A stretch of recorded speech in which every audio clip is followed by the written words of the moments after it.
lufta, nëse mund ta quajmë kështu, për një mandat mes jush dhe zënjës Tabaku është quajtur lufta më e dhimbshme e këtyre zgjedhjeve, duke pasur parasysh faktin që kaq shumë vota morët edhe për Partinë Demokratike, të dy kandidatë që e meritoni sipas mendimit publikut edhe të votuesve që të ishit pjesë e këtij parlamenti, por pyetja ime është, a ndikon marrëdhëniet tuaja brenda partisë, qoftë edhe me zonjën Tabaku?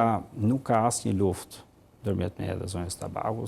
Këto fjalë nuk ka luftë. E thënë gjithmonë, sepse ne themi në këtë formë se unë kam qenë gjithmonë kundër fjalorit luftarak, si për zgjedhjet, si për Covidin, si për etj, se i japin.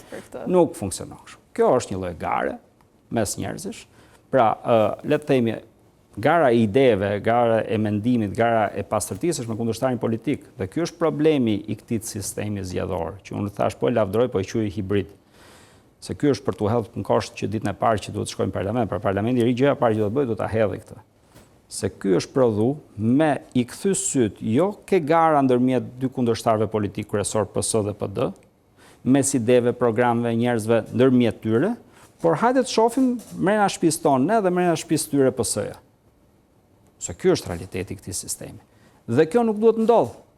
Pse nuk ndodh? Se nuk është e mirë për njerëzit.